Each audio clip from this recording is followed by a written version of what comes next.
This is the Collector Car Podcast, the home for the auto enthusiast. Join Greg Stanley as he applies over 25 years of insights and analytical experience to the collector car market. He will interview the experts and throw in some fun stuff as well.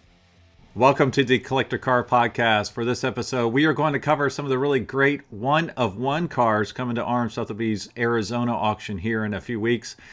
Specifically, this Corvette ZL1, which is a really incredible car. I feel pretty honored because I'm able to talk to the original owner of this car that bought it back in 1969, along with Greg Porter, one of the car specialists for RM Sotheby's. Now, before we get to that, I do need to cover a few things up front. If you were able to join us for my first Guess the Hammer live streaming event, let me apologize. I did have all sorts of issues. I had sound, I had video, timing issues, but all in all, it was a lot of fun. Go to my YouTube channel and you can see it. And there's a lot of folks commenting on it. We had, 65 people in the room or so. It was a lot of fun at the Moto Car Club. Thanks to Todd for hosting this event. We'll have another one coming up on April the 1st. So if you're in the Cincinnati area, please join us. If not, you can join online and win prizes by phantom bidding, putting your best guess out there as far as what these cars are going to sell for. Folks seem to really have a good time, both in person as well as online. So please join us again on April the 1st. All right, next, I wanted to talk about this ZL1. So I wanted to kind of review the hierarchy of engines when it comes to the Corvette. So for the 1960s, you have basically the C2 Corvette that goes from 1963 to 1967, and the C3 Corvette that starts in 1968, of which this is what the ZL1 is, a 1969 car, a C3. Now, all Corvettes for this generation, these two generations, were powered by either a small block 327 V8 or a big block 427 cubic inch V8 for 1963 to 1969. Now, the only exception to this would be 1965, where there was a 396 cubic inch big block V8 that was kind of the precursor to the big 427.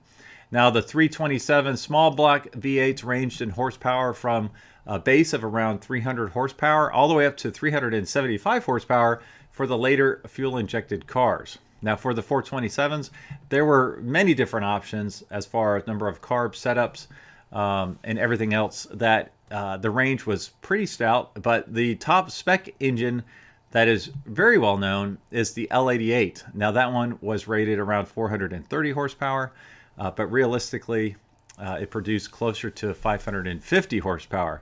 Now, this is the car that there's a record price out there. One sold in 2014 for $3.85 million, and that was for a 1967 L88 coupe.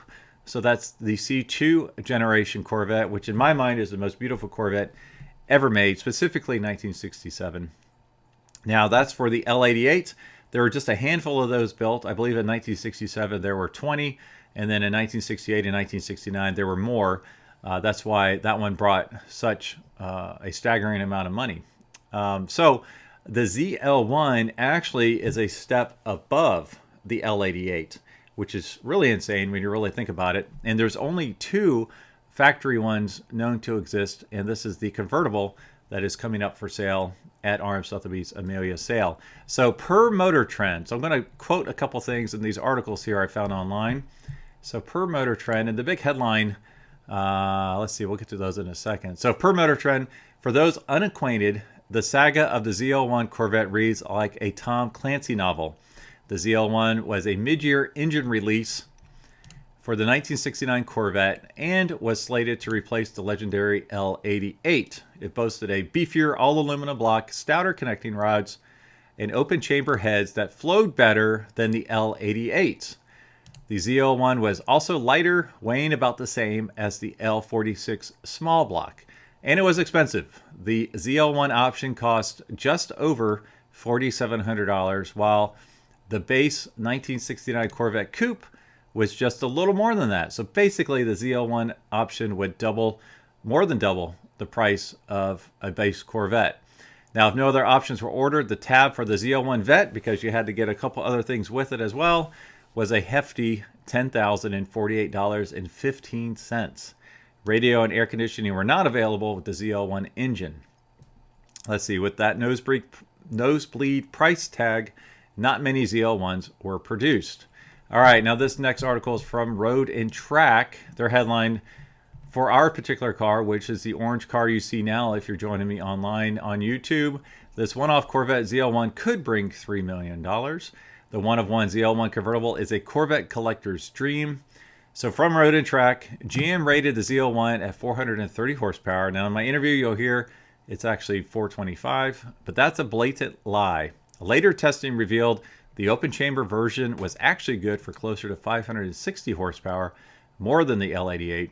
That made the ZL1 the most powerful engine GM had ever produced up until that point. All right, a couple more headlines that are popping around about this car. From The Drive, the 69 Chevy Corvette Stingray ZL1 could be the most expensive Vette ever sold. Now this next one is from the Rob Report. Chevy built only one 1969 Corvette Stingray ZL1 convertible. Now it's up for auction. I did want to make a quick note. If you're ever in Monterey for Monterey Car Week, be sure to check out Reggie Jackson's collection. He actually has it open to the public. You pay like $20 to get in. Super nice guy. I'm showing a picture from my Instagram feed right here where I met him 2 years ago. And I bring that up because when you go there, ask to look into his engine room, because in his engine room, he actually has 5 ZL1 aluminum blocks back there. So being as rare as they are, you're lucky to see one ZL1 engine block, but the fact that he had 5 back there was just really astounding. So it's definitely worth the $20 to go see Reggie's collection. He's got some really iconic muscle cars, some really nice stuff. I believe he has a ZL1 Camaro, if not 2.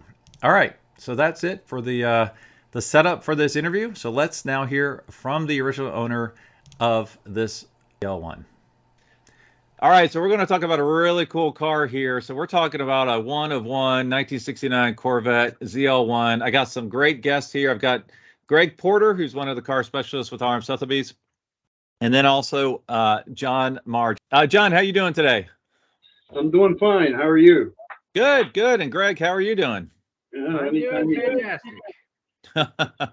Well, John, you have this incredible, cool car that you owned in the past that is coming up for auction at RM Sotheby's Arizona sale. And it's my understanding that you've had a lot of cool cars in your history, and this is one of the coolest. So could you tell us a little bit about this Corvette ZL1, how you came to own it? And it's not something you could just buy from the factory, right? Well, it took some time to get it ordered. I had a 68 L88 that I used to race before, and I've been friends with Don Yanko since back in the goodness, early 60s. And through him, I met Grady Davis from Gulf Oil Corporation. We had ordered this car at the dealership that I always dealt with, and the order had been rejected.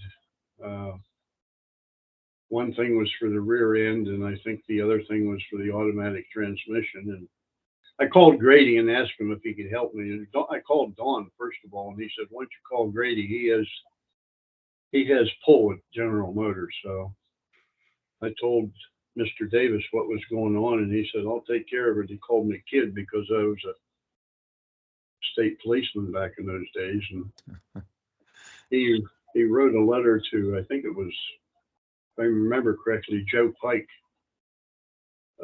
Had something to do with publicity or the newsletter that came out for the Corvettes and that. The dealer called me sometime afterwards, so I believe it was sometime in October, that he had got word that the car was going to be produced in December. Where behold, it showed up at the dealership towards the end of December. So I've got to ask, why did you order this car? Because I'm going to go through like the hierarchy of the engines for the C2 Corvette. And, you know, typically the L88 has always been the big dog. You said you had an L88, but this is something even crazier, the ZL1. So why did you order this? And what was your connection with Yanko? Because Yanko's obviously iconic in the auto industry. Like, why were you trying to buy this? Were you drag racing it? Like, what was the goal? Well, back in the day when I was younger, I drag raced and I autocrossed with a club back here called the Allegheny Kiski Car Club, and I actually met Don Yanko doing that back in the 60s at some of the SCCA events he was at, and I wasn't doing it right then. I was drag racing, but I was with a gentleman by the name of Harry Burns, from local gentleman from Leechburg, that was into foreign cars, and he autocrossed and he drove on the track and that. And I went to the track with him, and that's where I met Don and Grady Davis at. And as time goes on, I drag raced a good bit with the cars I had, and then the last one before I got the orange car was a '68 L88, and it was a 4-speed convertible. And a fellow from Delmont worked on it for me, carburetor work and so on, and we drag raced with it, and it was a low 10-second, almost a 9-second car. But I couldn't do much better because I wasn't the best at shifting, and of course the shifting mechanisms in the Corvettes weren't the best either. So Sure.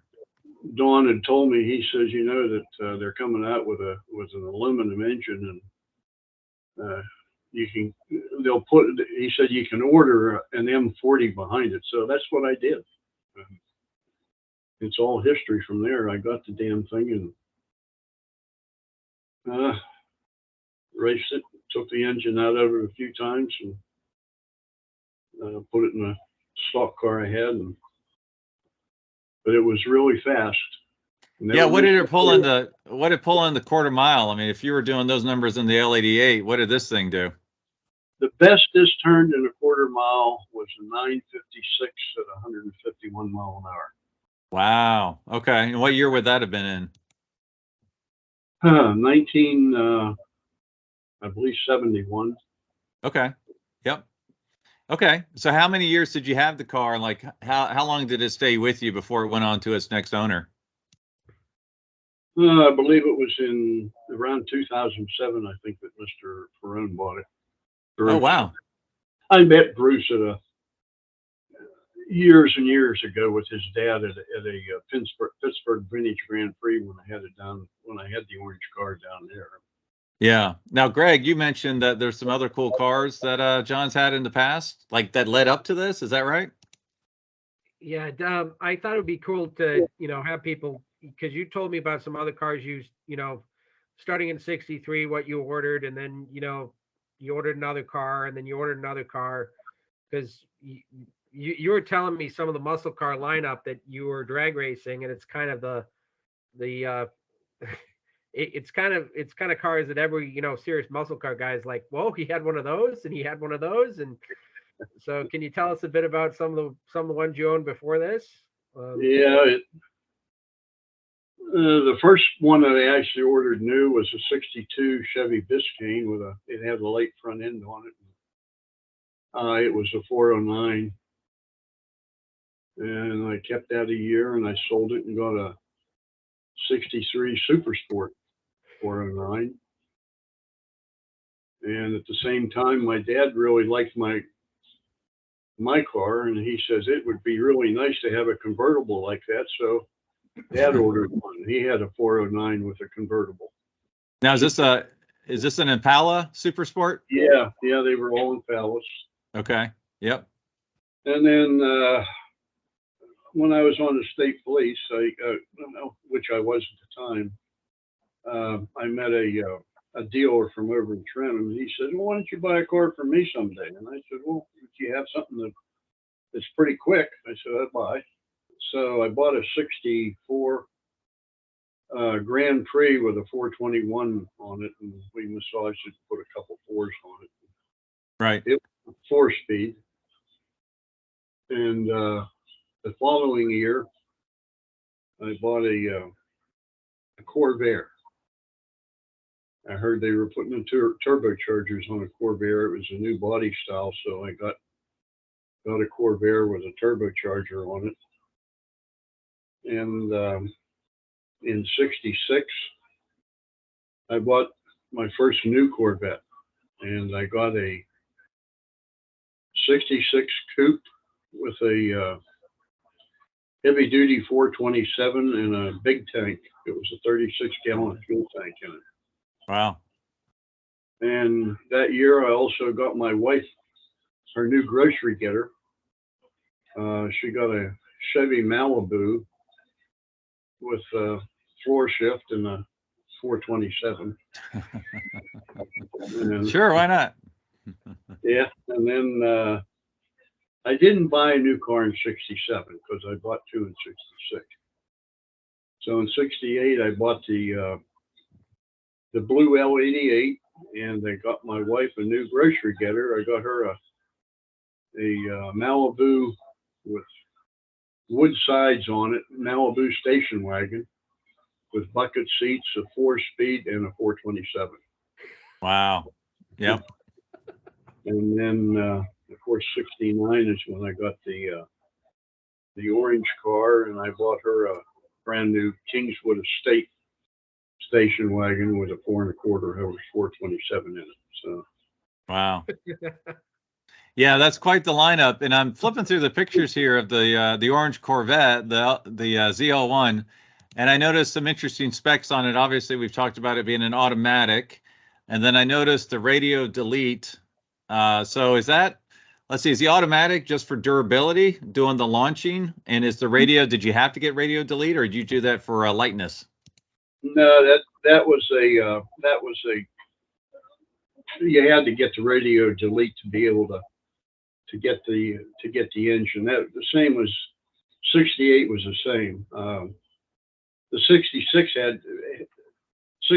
had a radio delete and no heater, but with the advent of the government sticking their nose into everything, '68 they made them put the heater in because of the windshield, I guess, fogging and that, you know.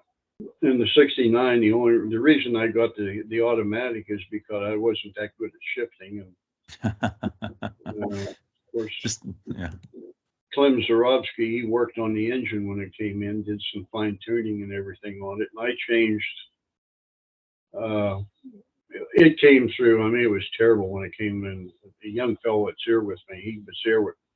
They had come off the trailer in the garage, but when it came from the factory, it only had 2-inch exhausts on it. And when it came off the factory, I can remember the dealer putting gas in it, and he says, "Come on, we're going to go for a ride." Well, we did, and we went up the hill out of town and up around 6,000 RPM. It just blew the two pipes apart underneath the car, and I said, "Oh Christ, we blew it up already." You know, but when it did, it blew the exhaust apart. It was so restrictive. Right. Right. But GM at that time, they had offered over the parts outside exhaust, which were actually custom headers built by custom equipment. So that's what we put on the car. And I changed the rear end ratio, and the only thing the factory would put in was a 336. So the first rear end we put in was a 411. Sure. And took it over Clem, and he massaged it, and I changed the torque converter and left his house with it after it was done, and started home and blew the rear end right out of it. Well, made it about 3 miles. Yeah. Yeah. So incredible amount of power. Now, how you said you had it till 2007. When did you stop racing it, and then when did you restore it? Goodness, I think I blew a couple engines, and the last factory engine replacement they gave me was, I believe, in '72. My Jack Blandis at Gulf Oil or Gulf Research, he redid the engine for me, and I put it back in the car, and I probably raced it 2 or 3 times. Parked it after that, and I never really got the car back out until the gentleman from Greensburg that knew the car wanted to know if I still had the orange car, and I said, yeah, it's sitting in my truck garage covered up with dirt and everything. And it sat there from 72 probably till 1990. And then is that when the restoration started, 1990?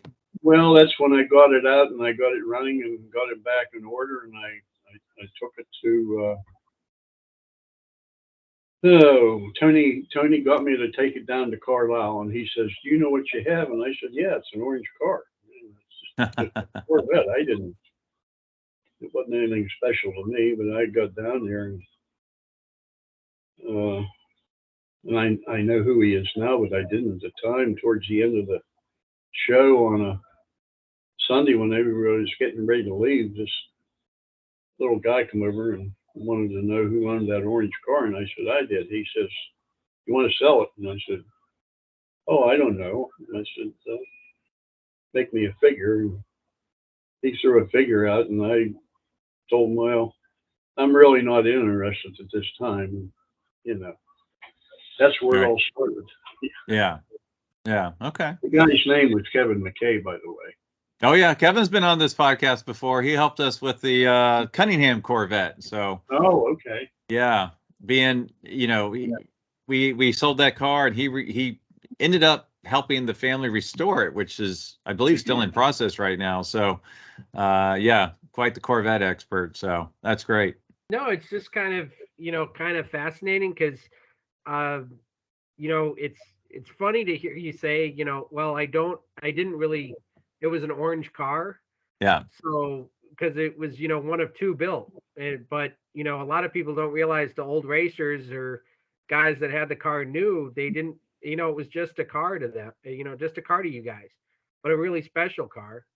So, do you remember anything else about, when you ordered it, of anything that, Davis had to do to kind of get this thing to go through? Because there's a heck of a lot of factory memos of things where, this was added, they had to authorize this, they had to authorize that, pretty much to make sure that you got what you ordered. Not really. About the only really conversation I had was when I asked him to write the letter. And I was fortunate enough back in those days. I mean, there was a lady that worked for him. Her name was Whitlinger at the time, and later on her husband had passed away, and she remarried, and her last name was Castleton. But I knew her dad, and we all grew up together. And she said, I wrote a letter for you to General Motors for Grady. He wrote a letter, and she was telling me all about what the letter, of Grady writing this letter. So I know that that's how the damn thing got built. If it hadn't been for him, it would have never seen the light of day. And then you met Grady Davis through Don Yanko. And, yes, yeah, and that was because of getting interested in sports car racing, and I was a member of the Allegheny Kiski Car Club, and later on I joined the Corvette Club, our local Corvette club. But if you know anything about Grady Davis or Don Yanko and Donna Mae Mims, Grady had a '68 black Corvette, and he parked it in a parking garage in Pittsburgh. And Donna Mae Mims saw the car parked there, and she put a business card for the Corvette Club and Don Yanko on there, and that is how Don Yanko and Grady Davis got together. And Don Yanko later drove cars for Gulf Oil. And Grady Davis and Don Yanko, and there was a Grabiak Chevrolet, and there was I forget the name of the other Chevrolet in Pittsburgh, but they were the originators of the Corvette Club of Western Pennsylvania. We're the oldest Corvette club in the nation. Right. Yeah. And one thing I did want to mention, I don't think I mentioned it yet, but the cost of this option was basically double the price of the car, right? I mean, I think the car I saw $4,600, the option was $4,900. Well, it was, yeah, just the block option itself was I think 3,000. Then you had to order. You had to order the L8 or everything that was on an L88 to get it built. Yeah. Wow. So that wasn't a barrier to purchase. Were you like, holy cow, is this worth it? But you just wanted to go faster, right? Well, yeah, and I was fortunate enough to actually the day that I was at Don Yanko's, I met two gentlemen down there, and the only reason I could really do it is because I had a buyer for the car, and there was a gentleman by the name of Andy Africa. He saw the car. I'd driven the blue car to Dawn's that day, and I came out, and he was standing there, and he says, "What is this?" And I told him. He said, "I thought it was." He said, "You want to sell it, kid?" And I said, "Well, anything's for sale if the price is right." So I got $6,500 out of it. I only lost about $200 for driving it for a year and beating the hell out of it. Wow. But I came home and I gave the dealer the $6,500. So basically, the car ran me about $3,600. Wow. Okay. Can't beat that. Yeah. No. Well, cool. Well, I appreciate your time on the Collect a Car podcast today. And it'll be really exciting to see this car across the block and what it does. I mean, from what I've seen, it could be a record price for a Corvette. And it's pretty cool that, we have you on here to talk about the history of the car. I have the young fella. He's sitting here listening to everything. He's the guy that saw it come off the trailer. Wow. It must have been a pretty memorable day for a car salesman. Yeah. Well, he was, how old were you then, Frank? Oh, I was like, I was 17. Yeah, 17 years old. Time. He was working down there after school, washing cars and that. Yeah, detailing cars at West Penn. And the truck came and everybody ran out of the shop and they were unloading it, brought it in the garage. And I remember looking at the window sticker on it. And I thought, because I had known John when he had the blue car, the blue L88 car, and I thought it was another L88 car. Right. Until I seen the ZL1 on it. Right. On the window sticker, Right. Oh, that's crazy. So what do you think as a 17-year-old salesman seeing this thing come in? It's a heat changer.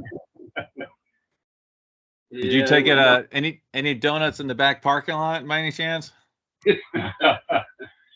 Yeah, well, I'll tell you what, if you know where our dealer was, this dealer he's been in business, he already had been in business since back in the 1918, I think.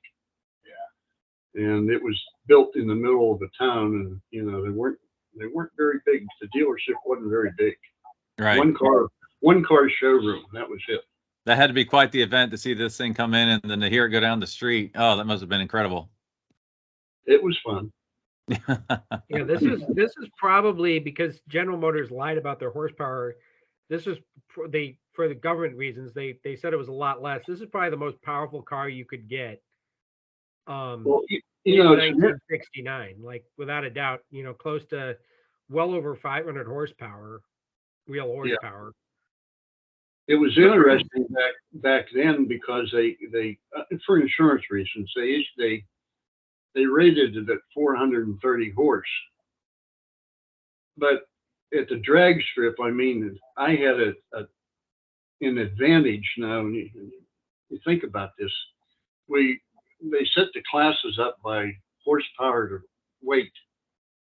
So the 435 Corvettes, they were in Class A sports. The 430 Corvettes, like this thing was in B sports. Oh, yeah. So I was racing cars that, to begin with, I was racing in the lower class, and of course it just blew everything away. But yeah, and it blew everything away in the A sports too. Yeah, for sure. It was a ringer. Thank you, GM. Yeah. It's an honor to talk to you, and it's an honor to see Frank. So I know I've named one of the letters we got of the guy who saw it being unloaded. And it's one hell of a car, and it's great to talk to you. You're the first owner. and you're a big part of the history because you had it for so long. So, Yeah. but it's definitely a very cool piece of kit. Yeah, it definitely 101. That's for sure. Well, thank you, John, for joining us today. I really do appreciate your time. Anytime. I enjoy it. All right, well, there you have it. Now, wasn't that cool? It's really great to hear from not only the original owner, but also the guy that worked at the dealership when he was 17 to talk about what it was like when that thing came off of the truck. Really, really cool. I'm so glad that we had them on. And special thanks to Greg Porter for joining me on that podcast. All right, now let's talk about a couple of the other one-for-ones that are at the Arizona sale. This is one of my favorite ones. Now, this is the 2012 Lexus LFA. Really iconic car. They've been very strong in the marketplace recently. The Nürburgring edition sell typically for twice what the base car sells for. Now, this is the base car. Let's see, number 75 of just 436 examples produced, presented in a one-of-one color combination featuring absolutely red exterior and uniquely specified full leather cabin, owned exclusively by Lexus dealer principals since new. So basically that means the general manager or the owner of the Lexus dealership. So it's been in caring hands since day one. Such a cool car that has really aged well. All right, now we want to go back 70 years, back to 1953. And I need you to take a look at this iconic car here. So this is a 1953 Fiat 8V Autovu by Ghia. Now this is definitely a one-of-one car. Let's see. Unique one-off aluminum alloy coachwork designed by Virgil Exner and Mario Buono, who did a lot of Ferraris as well in the 1950s. One of 15 8V chassis distributed by Ghia to Ghia, and the only one not completed as a supersonic. So if you've seen the supersonics, they're absolutely crazy looking, gorgeous, 1950s Batmobile-esque looking cool cars. This is the same car, but it's with a one-off Ghia body. So really, really cool. This has been shown everywhere at the Quail, at Pebble Beach Concours twice. History's known from new. All sorts of documentation, books, and everything else on this amazing example. Now, a couple of these next cars I wanted to show, I just want to share them because I think they're super cool. They're not necessarily one of one, but they're very rare nonetheless. So this next one is a 1952 Spanish-built Pegaso. I would call this like the Spanish version of an Allard maybe, or an early version of a Cobra. Little tiny V8, two-door coupe, really cool looking car. Now this one is only one of 83 Z102 chassis produced and one of 11 to wear this particular coachwork. Very cool, really cute little car. Just so, it's almost cartoony, the proportions on this thing. But if you ever see a Pegaso in person, you'll definitely enjoy it. Definitely check it out. Very, very cool. All right, next we're going to go into the iconic Shelby world. This thing is beautiful. This is a competition Cobra. Got to scroll down here real quick. A true triple threat. The only Cobra to feature on the Cobra Caravan in a major Hollywood movie with Elvis Presley and in period competition. So this particular picture, if you're watching on YouTube, you can see the movie, Elvis movie in the background that this one was in. You can see the period pictures of the Cobra Caravan where it was joined by a GT40, one of the 6 Daytona coupes, and then a GT350R model. Just a beautiful, it's the most iconic setup, the Shelby blue with the white racing stripes, 427, side oiler, big block, side pipes, everything you want in a Cobra. This one has it. Great provenance. So it's really a one-on-one when it comes down to the provenance on the car. And then the last car I wanted to highlight was the 1994 Bugatti EB110 GT. Very few of these. Let's see, 51st of 85 produced to GT specification. Special order, two-tone leather interior. I never cared for these when these came out initially, but they have aged well. They are one of the rarest analog supercars out there. It doesn't have an engine from someone else's special Bugatti bespoke engine. Really, really cool. They're really coming into their own now. So these have been hot for a number of years. So not a one-for-one, like I said, but extremely rare, extremely cool, and coming up to RM Sotheby's Arizona sale. Well, that is it for this week. As always, thanks for listening. Thanks for watching. Thanks for following. Thanks for sharing. And I will talk to all of you next week. Thanks for listening to the Collector Car Podcast. Don't forget to give us a nice rating on iTunes and be sure to follow us on Instagram and everywhere else at the Collector Car Podcast.